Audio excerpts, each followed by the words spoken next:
Hello everyone, KVS pedagogy के शाम 7 बजे के क्लास में आप सभी का स्वागत है। जैसा कि आपको पता है, केवीएस पेडागोजी के 60 अंकों की तैयारी हम शाम को 7 बजे से करते हैं, बिल्कुल नए पैटर्न से टॉपिक वाइज। तो चलिए बिना टाइम गवाए आज का क्लास हम शुरू करते हैं। आज के पहले बहुत से क्लास आपको मिल चुके हैं और आप लोगों के बहुत ही बेहतरीन कमेंट्स आ रहे हैं। बहुत से लोग ऐसे कमेंट कर रहे हैं कि जो पेड क्लास भी हैं, बहुत से लोगों ने पेड क्लास भी लिए हैं, उनसे भी बेहतरीन चीज़ें आपको यहाँ मिल रही हैं। और अगर आप नए हैं तो आज का क्लास देखने के बाद आपको भी यह यकीन हो जाएगा।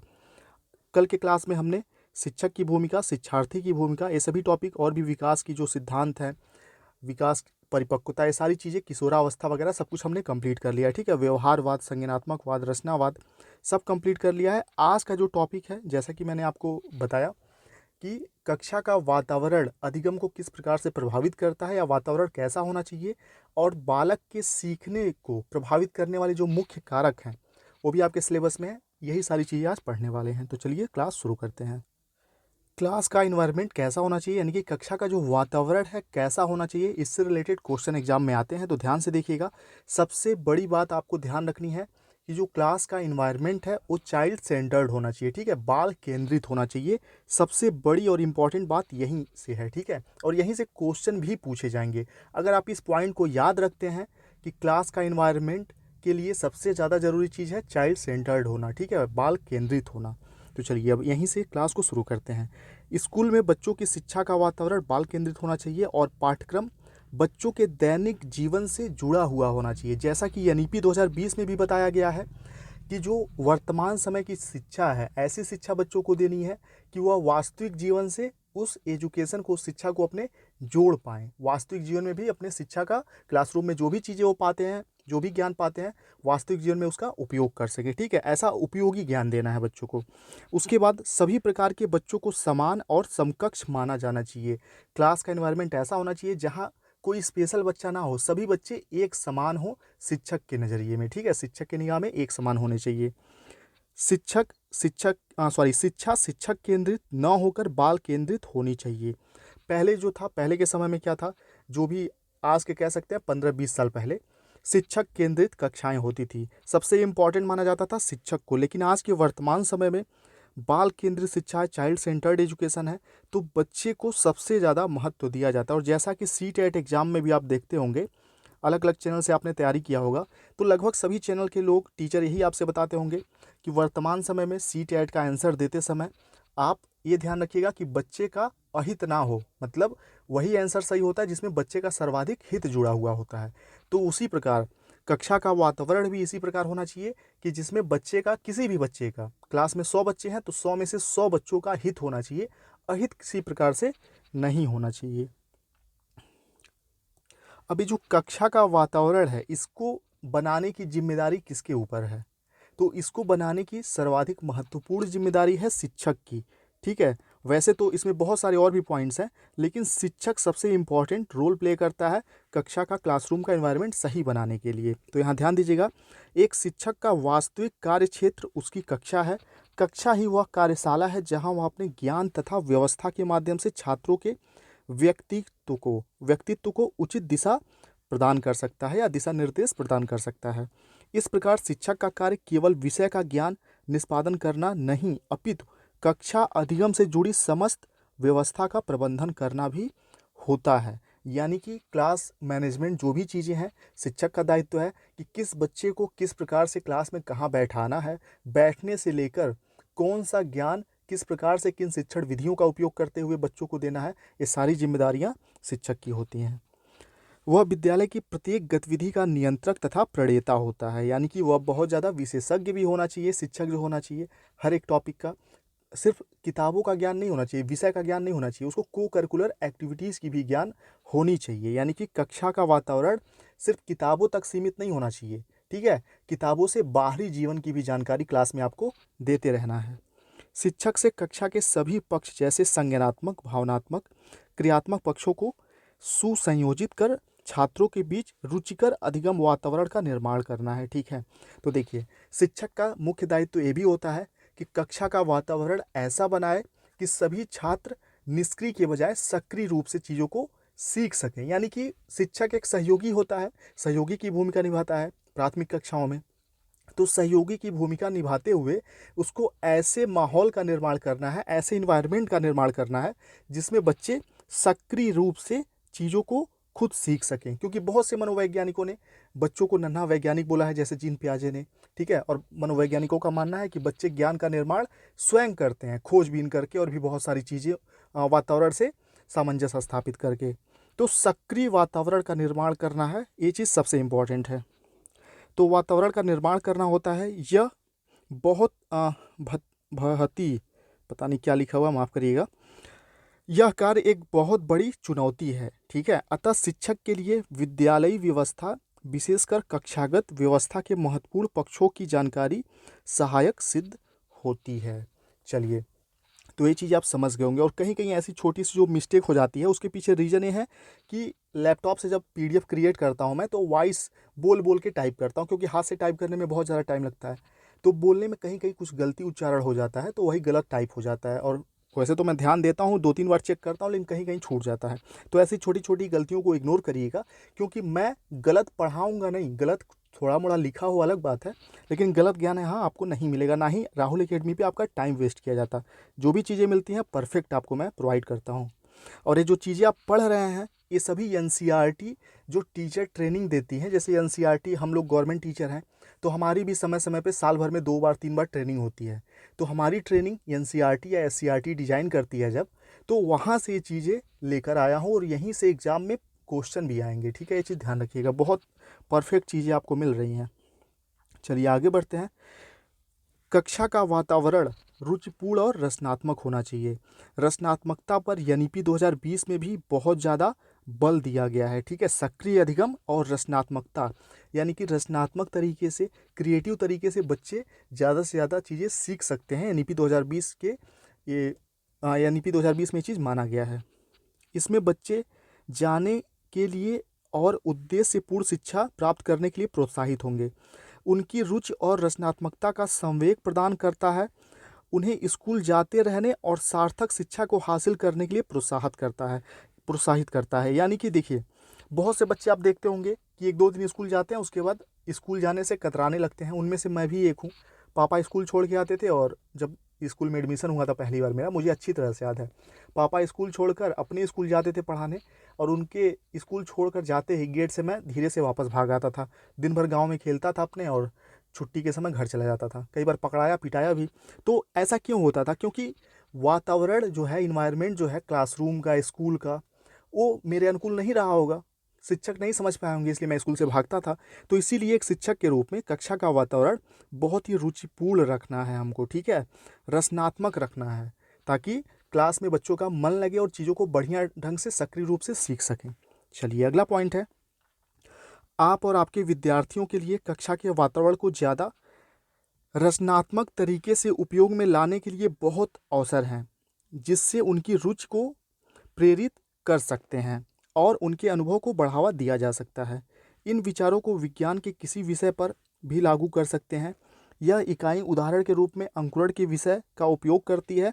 पढ़ाई के परिवेश में वृद्धि करने के लिए कुछ संभावनाओं को उभारती है, लेकिन आप विज्ञान के किसी भी विषय पर इन विचारों को लागू कर सकते हैं, क्योंकि क्रिएटिविटी से ही सारी चीज़ें सीखी जाती हैं।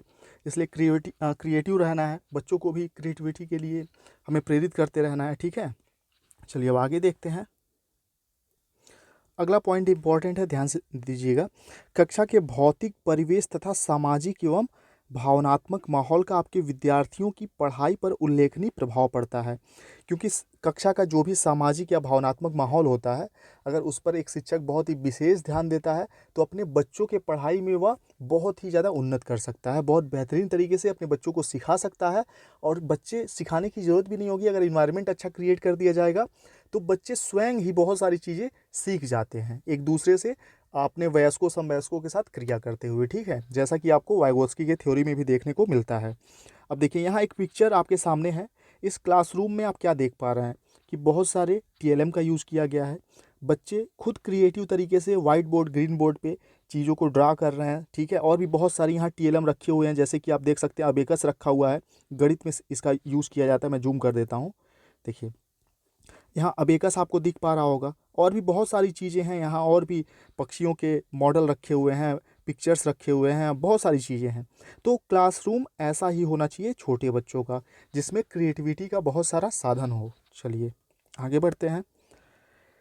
शिक्षण की गतिविधियां उस समय सर्वाधिक प्रेरणादायक होती हैं जब वे विद्यार्थियों को या तो समस्या का व्यवहारिक रूप से अन्वेषण करने के लिए जोड़ते हैं या समस्या के समाधान के द्वारा चिंतन के कौशलों को विकसित करने के लिए सक्रिय रूप से जोड़ते हैं। जैसे कि आप देखते होंगे, अगर छोटे बच्चों से यह क्वेश्चन किया जाए कि कोई ऐसा समस्या उनके सामने रख दिया जाए और बच्चों से कहा जाए कि तुम होते, कोई कहानी सुनाने के बाद कि तुम होते तो क्या करते, तो सभी बच्चे सोच विचार करने लगते हैं और विचार करने के बाद अलग अलग तरीके से उस समस्या का समाधान बनाते हैं, क्योंकि छोटे बच्चे बहुत ही ज़्यादा क्रिएटिव होते हैं।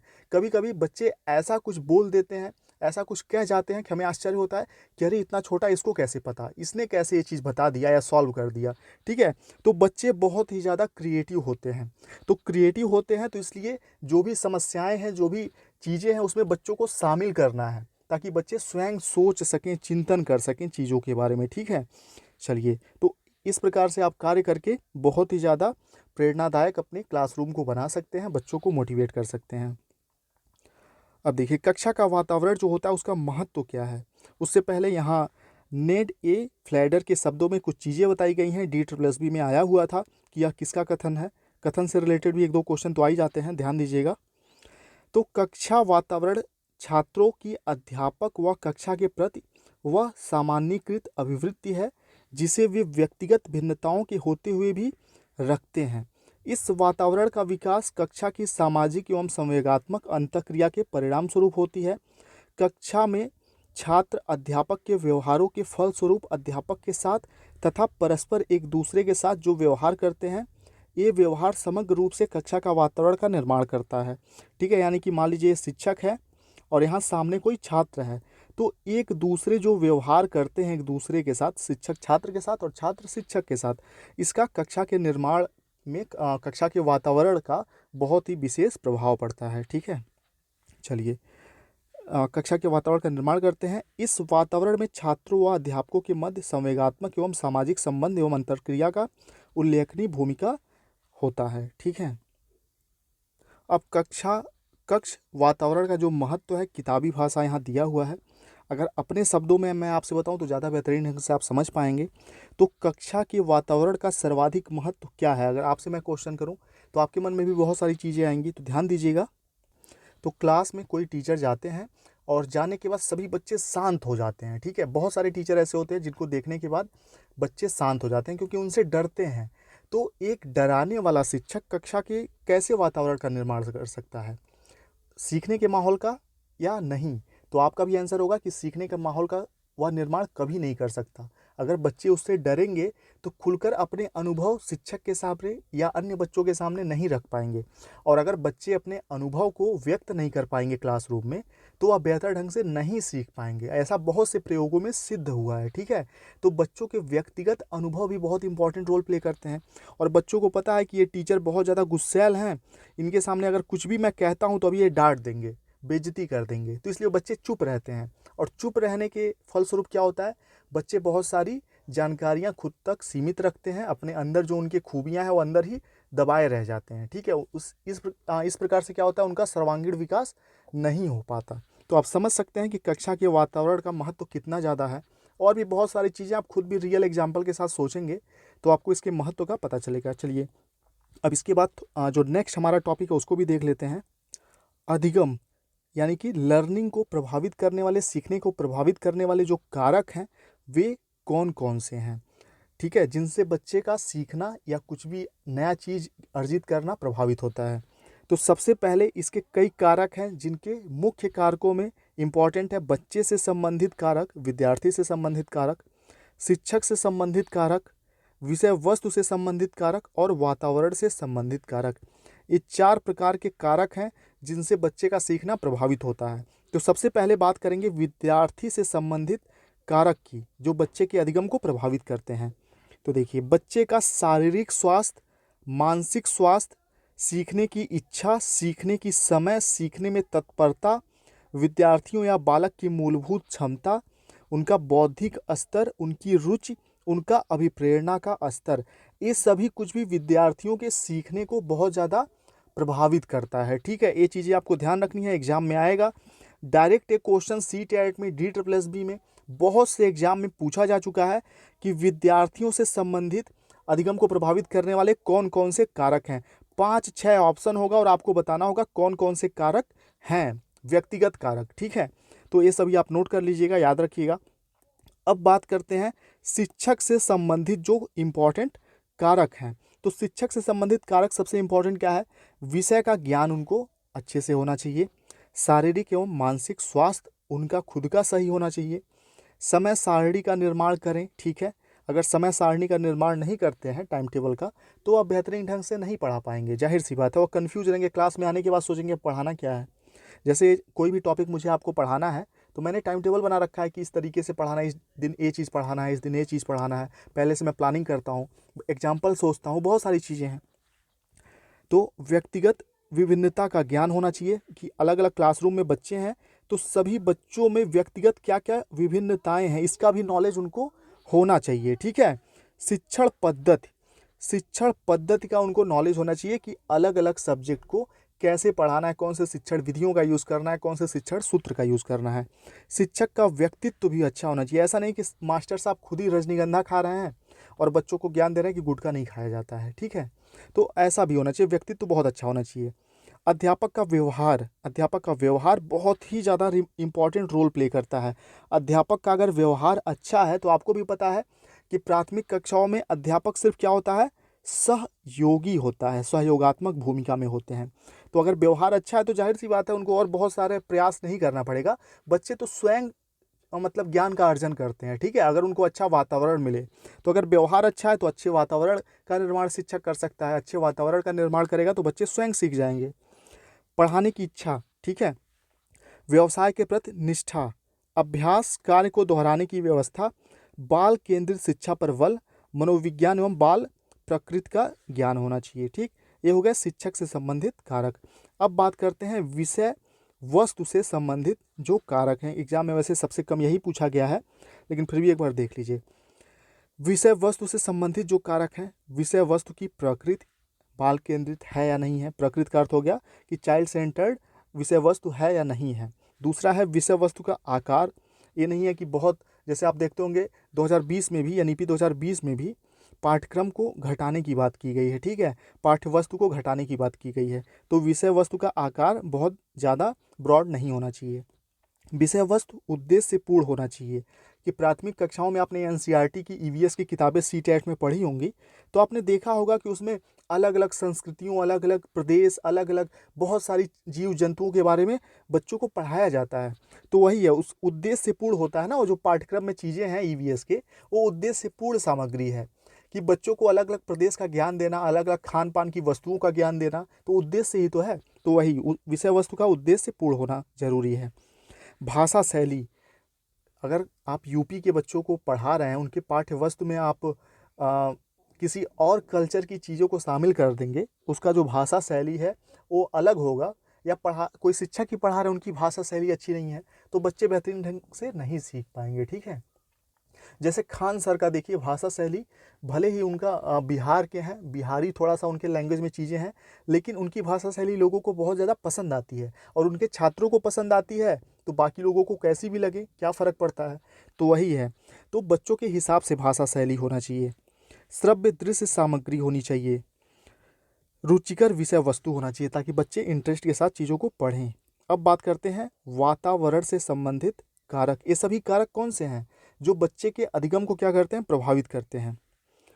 वातावरण से संबंधित कारक कौन कौन से हैं? विद्यालय की स्थिति, ठीक है, कक्षा का वातावरण, पारिवारिक वातावरण। अब पता चले किसी मैरिज हॉल या किसी ऐसे जगह पे बच्चों का स्कूल हो जहाँ पर बहुत शोर होता हो, तो क्या वह वातावरण सही होगा?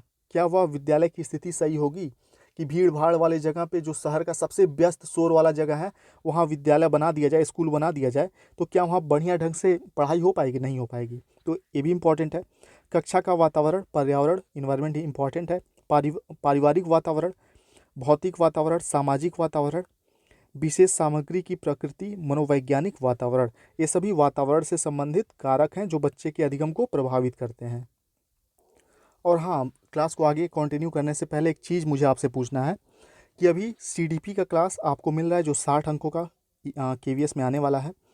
और कौन कौन से सब्जेक्ट की क्लास आपको चाहिए, आप एक बार कमेंट बॉक्स में सभी लोग ज़रूर बताइए, ताकि उन क्लास के लिए PPT वगैरह PDF तैयार किए जा सकें, ताकि आपको क्लास प्रोवाइड किए जाएँ। ठीक है, कमेंट बॉक्स में ज़रूर बताइएगा। और आज मैं अपने घर पे नहीं हूँ, कहीं बाहर आया हुआ था, तो अपने स्कॉर्पियो के अंदर ही बैठ के मैं वीडियो बना रहा हूँ। ठीक है, और यहाँ इंटरनेट का भी थोड़ा प्रॉब्लम होगा, नेपाल बॉर्डर साइड में है, तो इसलिए वीडियो को बहुत लंबा नहीं करते हैं। जो MCQ बचे हैं नेक्स्ट क्लास में हम देख लेंगे, कल सुबह मैं घर पहुंच जाऊंगा। ठीक है, और बाकी भी आपके लिए बहुत सारे क्लास मैं बना रहा हूं। और मैं KVS PRT जो भी लोग साथ में जुड़े हुए हैं, मैं आपको विश्वास दिलाता हूं, कंटिन्यू 7 बजे से आपको क्लास मिलती रहेगी। चाहे मैं घर पे रहूं, चाहे मैं कहीं भी रहूं, किसी भी सिचुएशन में रहूं, क्लास मैं मिस नहीं करूंगा। और आप लोग भी मिस मत करिए, 7 बजे से आ जाया करिए। ठीक है, और भी बहुत सारी चीज़ें यहाँ मिलेंगी, EVS SST GK current affairs सारी तैयारी मैं कराऊंगा आपका। ठीक है, सिर्फ गणित मैं नहीं पढ़ा पाऊंगा, इसके लिए माफ़ी चाहूँगा। गणित के लिए टीचर देखता हूँ, अगर कोई अच्छे से मिल जाते हैं जो आसान भाषा में पढ़ा सकें, तो उसके भी क्लास आपको मिलने लगेंगे। चलिए मिलते हैं आप लोगों से नेक्स्ट क्लास में, तब तक के लिए आप सभी को नमस्कार, बहुत बहुत धन्यवाद। क्लास में आप बने हुए हैं, वीडियो को लाइक कर दीजिए, अपने फ्रेंड के साथ शेयर भी कर दीजिएगा। Thank you.